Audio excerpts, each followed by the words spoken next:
Bismillahirrahmanirrahim. Alhamdulillahi rabbil alamin. Wassalatu wassalamu ala asyrafil anbiya'i wal mursalin wa ala nabiyyina Muhammadin sallallahu alaihi wasallam. Al-hadirun wal hadirat, para orang tua kami, bapak-bapak dan ibu-ibu, serta seluruh jamaah salat maghrib yang sama berbahagia. Assalamualaikum warahmatullahi wabarakatuh. Alhamdulillah, kembali kita bersyukur kepada Allah Subhanahu wa ta'ala dengan syukur yang setinggi-tingginya, karena pada saat ini terkumpul begitu banyak kebaikan-kebaikan pada diri kita. Kebaikan yang pertama yang diistilahkan oleh para ulama dengan istilah syarful makan, kemuliaan tempat. Karena sekarang kita berada pada tempat yang paling dicintai oleh Allah, rumah di antara rumah-rumah Allah. Dan kemuliaan yang selanjutnya adalah syarfu az-zaman, kemuliaan waktu. Karena disebutkan dalam sebuah hadis, di antara ciri-ciri hamba yang didoakan oleh para malaikat adalah hamba yang menunggu antara satu solat dengan solat yang lainnya. Dan tidak ada dua waktu solat yang paling dekat jaraknya melainkan antara solat maghrib dan solat isya. Apatah lagi kita menunggunya dengan mendengarkan ayat-ayat Allah dan mendengarkan sabda Rasulullah sallallahu alaihi wasallam. Kemuliaan yang kita dapatkan selanjutnya adalah syarful amal, kemuliaan amalan yang kita dapatkan. Alhamdulillah, pada saat muazzin kita mengumandangkan azan, kita menjawab setiap azannya. Kemudian kita melaksanakan sholat sunnah, melaksanakan sholat maghrib, kemudian kita berzikir. Setelah berzikir, kita rangkaikan dengan sholat sunnah. Maka mudah-mudahan segala kebaikan-kebaikan yang kita lakukan bernilai pahala yang besar di sisi Allah Ta'ala. Rasulullah sallallahu alaihi wasallam bersabda tentang keutamaan majelis ilmu dari sahabat yang mulia Abu Hurairah radhiyallahu anhu. Wa majtama'a qaumun fi baitin min buyutillah.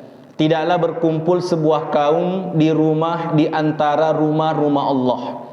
Yatluna kitab Allah, kaum tersebut membaca Al-Quran. Wa yatadarasunahu bainahum, dan mereka tidak mencukupkan diri dengan membaca Al-Quran, tetapi berusaha memahaminya, berusaha mengkajinya. Maka apa ganjarannya hadirin sekalian? Ada 4 ganjarannya. Yang pertama, illa nazalat alaihimus sakinah, kecuali Allah akan menurunkan kepadanya ketenangan. Kondisi tenang merupakan kondisi yang langka yang dimiliki kebanyakan umat manusia saat ini. Artinya banyak manusia yang mengalami kondisi tidak tenang jiwanya. Walaupun hartanya banyak tetapi tidak tenang. Walaupun pengikutnya banyak tetapi juga tidak tenang. Padahal dengan segala fasilitas yang serba lengkap, ya, kendaraan bagus, pekerjaan bagus, ya, istri baik, ya, tetapi tetap tidak tenang jiwanya. Dibandingkan para sahabat, jikalau kita memandang mereka dengan kacamata kita, kehidupan para sahabat itu berat. Kehidupan para sahabat itu sulit karena mereka berada pada keterbatasan yang begitu banyak. Hidup di tengah gurun pasir yang gersang, hidup dengan penghasilan yang rendah. Bahkan setiap bulan para sahabat itu berjihad. Namun yang uniknya hadirin sekalian, tidak pernah sekalipun kita mendengar ada sahabat yang stres, ada sahabat yang frustasi. Bahkan mereka sangat menikmati segala keterbatasan yang mereka rasakan. Bahkan setelah jihad, mereka bertanya kepada Nabi, kapan lagi kita berjihad wahai Rasulullah? Mengapa demikian hadirin sekalian? Karena para sahabat dekat dengan Al-Quran. Adapun sebagian kita saat ini Walaupun fasilitas kehidupan serba lengkap, namun kita jauh dari Al-Quran, maka kita tetap tidak akan mendapatkan ketenangan jiwa hadirin sekalian. Karenanya dengan sering menghadiri majelis seperti ini, maka akan timbul rasa ketenangan dalam jiwa kita. Yang kedua adalah wa ghasyiyatuhumur rahmah. Kasih sayang Allah akan senantiasa tercurah untuk kita semua. Tahukah kita apa kasih sayang Allah yang paling terbesar yang dikaruniakan kepada hamba-hambanya? Tidak lain adalah hidayah. Dan kita berusaha agar kemudian kita mempertahankan hidayah ini sampai akhir hayat kita. Sebagaimana firman Allah Ta'ala, وَلَا تَمُوتُنَّ إِلَّا وَأَنْتُمْ مُسْلِمُونَ. Janganlah kita mati kecuali kita mati dalam keadaan berislam. Kemudian yang ketiga hadirin sekalian, wa khaffathumul malaikah. Malaikat-malaikat akan senantiasa menyertai kita. Tidak sadarkah kita di tengah heningnya malam ini ada malaikat yang ikut bermajelis bersama kita.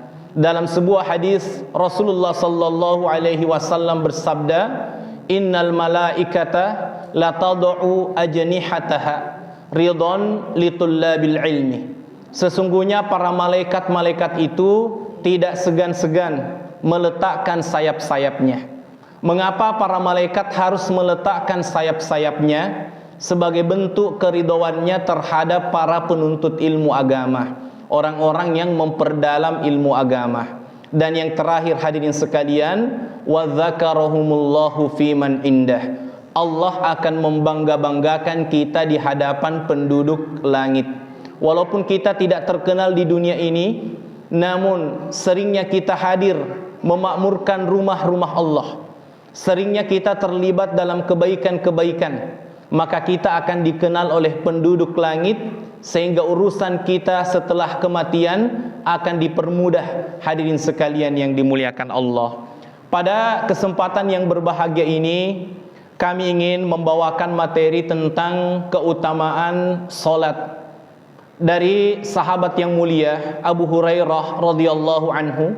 Beliau meriwayatkan, sa'alas sahabatu Rasulullah sallallahu alaihi wasallam an ahabbil a'mali ilallahi jalla wa ala.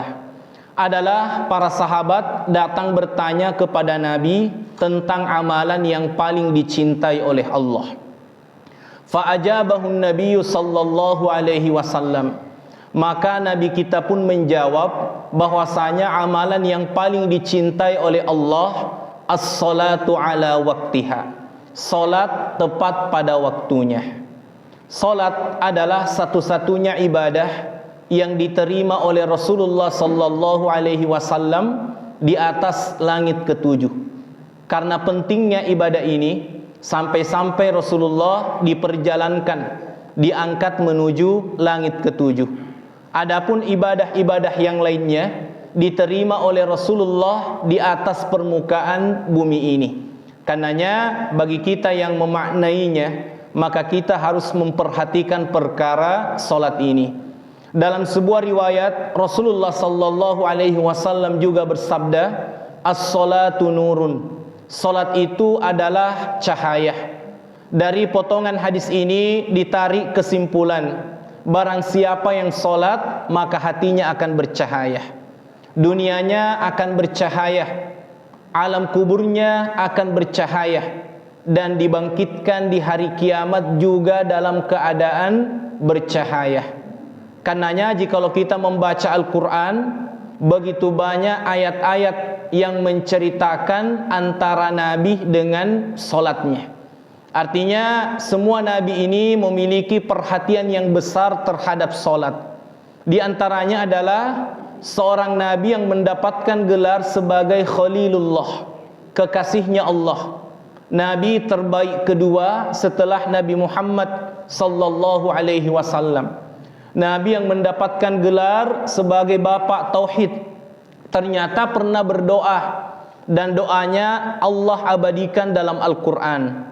Rabbi ja'alni muqimas shalah wa min dzurriyyati Rabbana wa taqabbal du'a.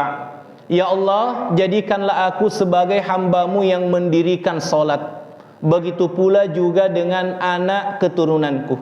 Nabi Ibrahim alaihissalam sadar jaminan untuk tetap dikumpulkan bersama keluarga di surga adalah anak dan orang tuanya harus senantiasa berada dalam ibadah salat. Ada hal yang menarik di negeri kita tentang nuansa mudik ya. Jadi mengapa mudik itu terasa begitu bersemangat ya, terutama anak-anak rantau?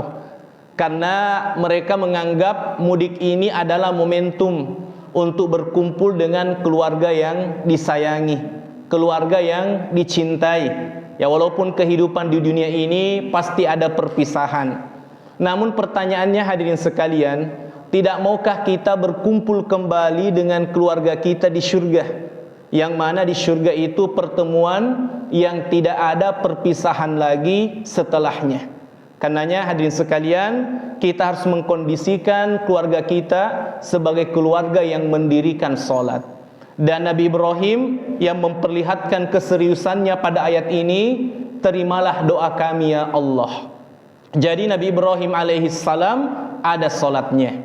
Dan di antara keturunannya yang tidak lain adalah putranya sendiri, Nabi Ismail alaihissalam juga sangat memperhatikan salat. Bukti perhatiannya terhadap salat Allah abadikan dalam Al-Quran.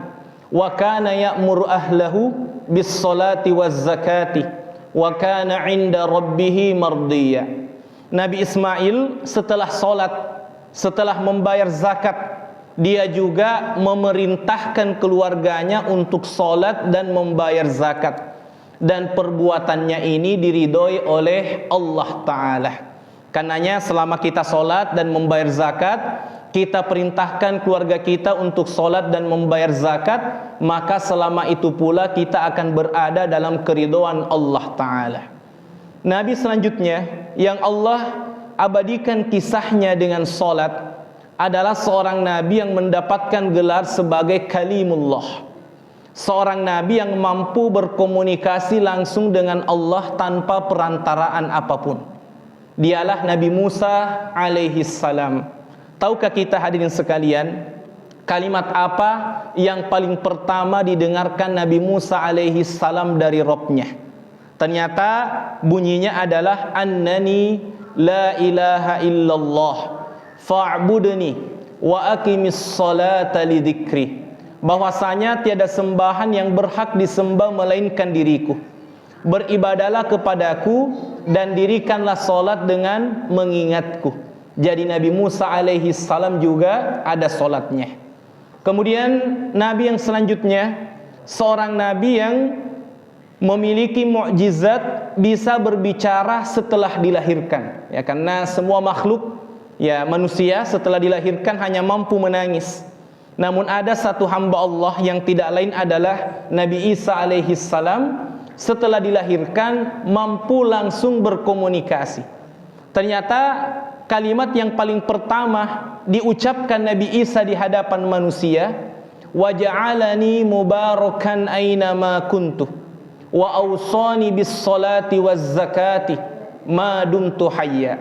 Nabi Isa kala itu berkata alaihi salam, dialah Allah yang menjadikanku berberkah dimanapun aku berada, dan mewasiatkan diriku untuk salat dan membayar zakat selama aku masih hidup. Jadi Nabi Isa alaihi salam juga ada salatnya.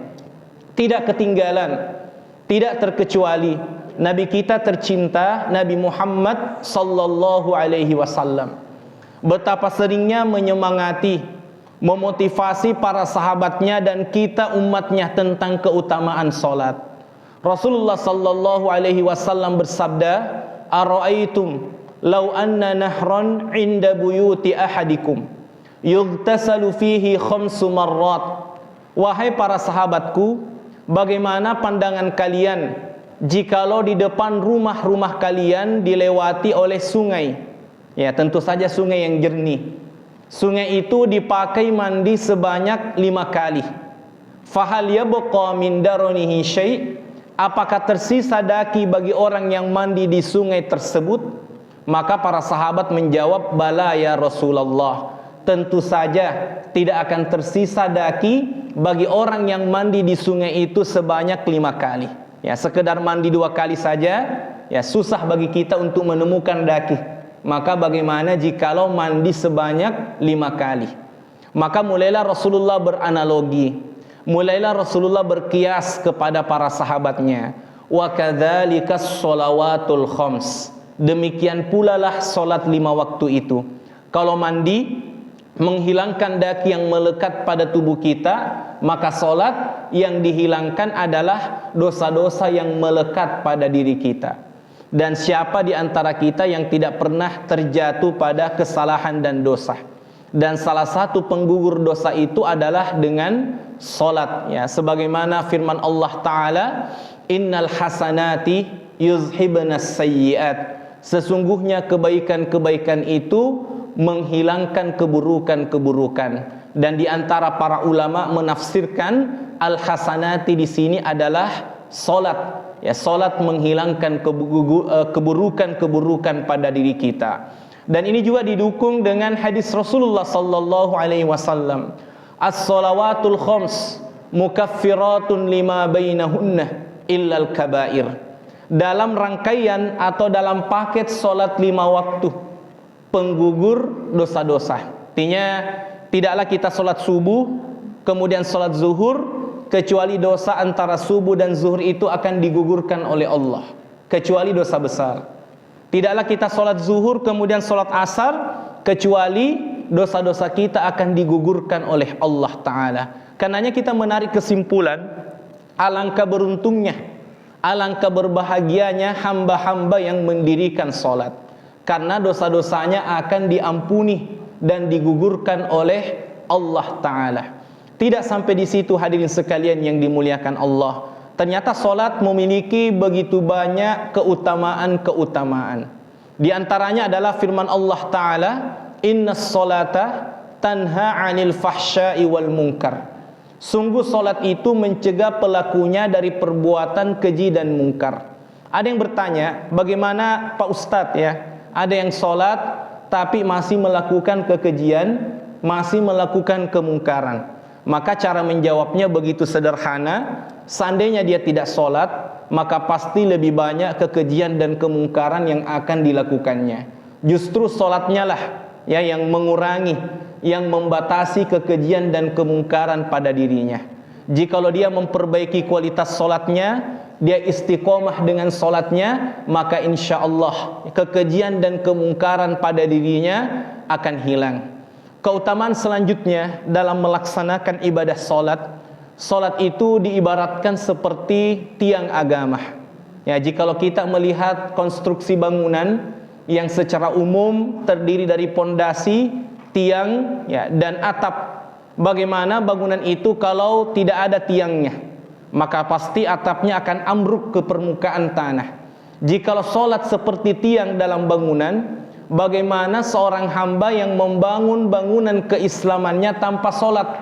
Maka bangunan keislamannya pun juga akan runtuh, akan ambruk. Hadirin sekalian yang dimuliakan Allah, adalah salah seorang sahabat yang bernama Rabi'ah bin Ka'ab al-Aslami radhiyallahu anhu. Sahabat ini senantiasa berkhidmat melayani Rasulullah sallallahu alaihi wasallam, mulai dari mempersiapkan tempat wuduknya Nabi, mempersiapkan sendalnya Nabi, sehingga Nabi sangat kagum kepadanya dan mengatakan kepada Rabi'ah, wahai Rabi'ah, sampaikan kepadaku apa cita-citamu, maka saya akan mendoakanmu kepada Allah. Luar biasa, Nabi yang langsung mendoakan untuk diwujudkan cita-citanya.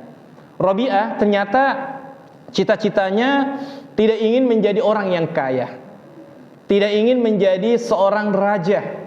Cita-citanya begitu sederhana namun sangat bermakna. Apa cita-cita daripada Rabi'ah? Wahai Rasulullah, izinkan saya menemanimu di surga. Luar biasa ya. Jadi kalau cita-citanya dikabulkan, maka dia akan menempati surga yang paling tertinggi.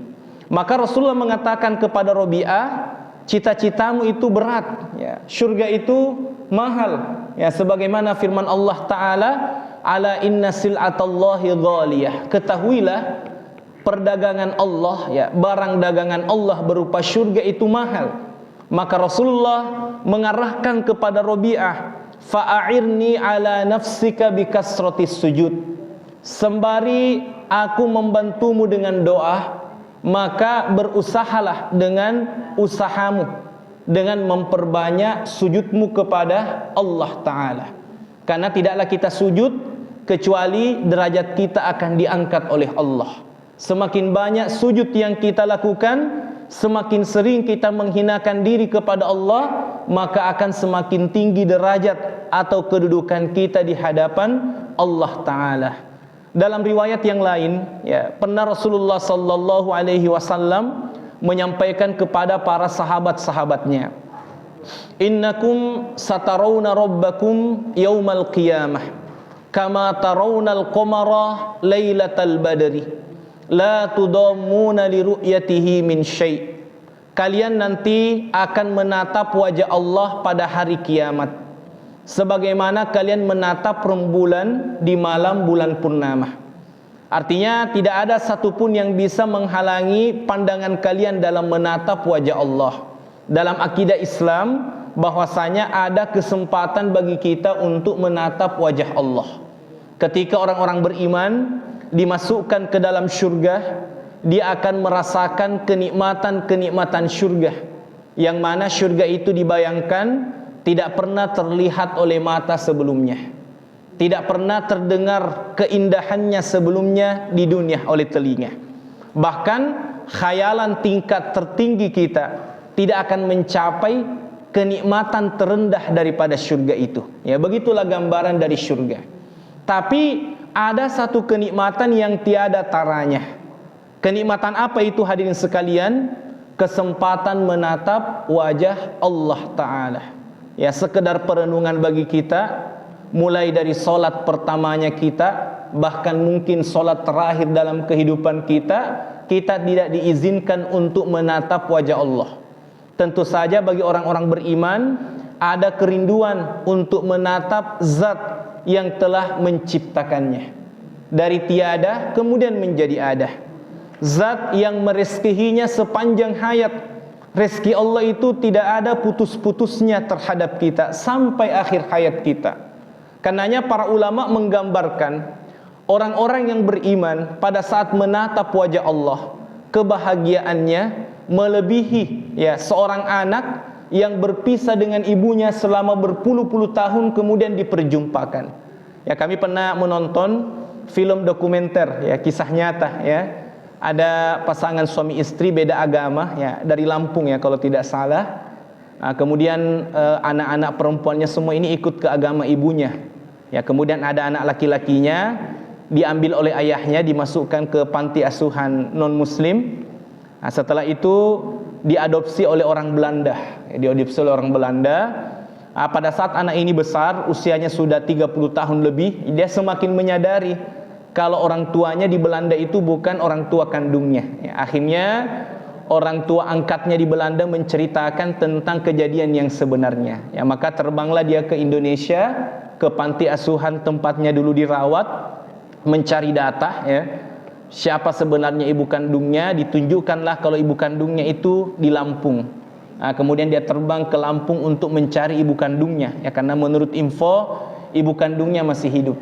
Ya, ternyata ibu kandungnya juga sudah menganggap anaknya sudah meninggal. Ya, dia sudah pasrah ya, sudah pasrah semenjak bayi dia tidak menemukan anaknya ya, dan info itu disampaikan kepada ibunya dan ibunya sangat senang ya.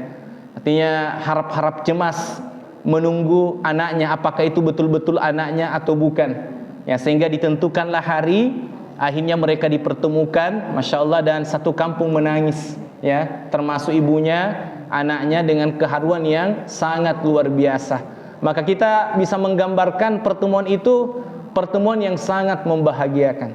Maka orang-orang beriman pada saat menatap wajah Allah, dipertemukan dengan Allah, maka kebahagiaannya melebihi kebahagiaan sang anak atau sang ibu yang dipertemukan setelah perpisahan sekian lama. Tapi Rasulullah sallallahu alaihi wasallam mempersyaratkan ya kita agar mampu menatap wajah Allah. In istata'tum alla taglibu fi salatin qabla tulu'isy syamsi wa salatin qabla ghurubiha. Dengan syarat kalian tidak boleh ketinggalan pada dua salat. Salat yang pertama adalah salat sebelum terbitnya matahari, yaitu salat subuh, ya, salat fajar. Dan salat yang kedua adalah salat sebelum terbenamnya matahari, yaitu salat asar. Mengapa mesti dua salat ini? Karena dua salat inilah yang diganggu oleh kenikmatan tidur. Barang siapa yang mampu memutus kenikmatan tidurnya untuk kemudian datang menghadap kepada Allah, beribadah kepada Allah, maka sungguh dia akan mendapatkan keutamaan yang sangat luar biasa. Karena Rasulullah sallallahu alaihi wasallam sendiri menyebutkan tentang keutamaan salat subuh, ya, salatu raq'atayil fajri khairun minad dunya wa ma fiha. Sekedar, ya, salat sunnah 2 rakaat, ya, di waktu fajar atau subuh, maka pahalanya lebih baik dibandingkan bumi beserta segala isinya. Maka bagaimana lagi jikalau kita mampu, ya, melaksanakan salat subuh, ya, yang merupakan wajibnya, ya, karena dalam Al-Qur'an salat subuh, ya, yang wajibnya, yang bukan sunnahnya, itu akan dipersaksikan oleh para malaikat-malaikat. Ya, bahkan salat subuh juga insyaallah menghindarkan kita dari sifat kemunafikan. Karena Rasulullah sallallahu alaihi wasallam bersabda, asqalus salati 'indal munafiqina salatul fajri law ya'lamu ma fiha la atauha habwa. Salat yang paling berat bagi orang-orang munafik itu adalah salat subuh. Seandainya dia mengetahui tentang keutamaan salat subuh itu, niscaya mereka akan datang ke masjid walaupun dalam keadaan merangkak. Ada sebuah diskusi antara orang Yahudi dengan orang Muslim. Orang Muslim ini mengatakan kepada Yahudi, tidak lama lagi kaum muslimin akan bangkit, ya, mengalahkan kalian, ya, karena kita sadar sekarang, ya, kita masih di bawah berada telapak kaki orang-orang Yahudi. Nah, tapi orang Yahudi ini tertawa, ya, sambil meledek. Nantilah kalian akan mengalahkan kaum muslimin, ya, mengalahkan kami orang Yahudi. Kapan? Ketika jumlah orang-orang yang sholat di masjid pada waktu subuh sudah setara dengan orang yang sholat Jumat, ya. Dan kalau kita melihat, ya, rata-rata per kompleks itu kadang tidak mencapai 10%. Dan ini masih menjadi tugas, ya, tantangan kita bagi para dai, para kaum muslimin untuk memakmurkan, ya, sholat subuhnya kita, ya. Karena Rasulullah untuk mengetahui jumlah kaum muslimin, ya, cukup datang ke masjid. Karena seluruh kaum muslimin pasti datang sholat berjamaah di masjid. Hadirin sekalian yang dimuliakan Allah. Karenanya mari kita menjadikan sholat itu sebagai kebutuhan. Jangan kita jadikan sholat itu sebagai beban. Ya, sejatinya sholat itu adalah istirahat, ya, bukan sekedar penggugur kewajiban kita. Karenanya Rasulullah sallallahu alaihi wasallam setiap memerintahkan Bilal untuk qomat, ya, karena Bilal ini salah satu muazzin. Maka Rasulullah mengatakan kepada Bilal, ya Bilal, arihna bis sholati. Wahai Bilal, istirahatkanlah kami dengan salat. Ya, dikisahkan ada orang tua yang sudah sangat tua, bahkan sudah sakit-sakitan, jalannya pun juga sudah tidak stabil, ya, tapi masih memaksakan diri untuk datang sholat berjamaah di masjid. Anaknya merasa ibah, merasa kasihan kepada bapaknya dengan mengatakan, kayaknya bapak, ya, sudah uzur, ya, sudah boleh untuk sholat di rumah. Tapi apa kata bapaknya? Wahai anakku, ya, engkau tidak mendapatiku lagi di masjid kecuali badan ini, jasad ini sudah dimasukkan ke dalam liang lahat. Artinya bapaknya walaupun sakit, ya, dia sangat menikmati datang untuk kemudian sholat berjamaah di masjid. Dan mudah-mudahan Allah, ya, memanggil kita pulang dan kita masih dalam keadaan menjaga dan memperhatikan kualitas sholat kita.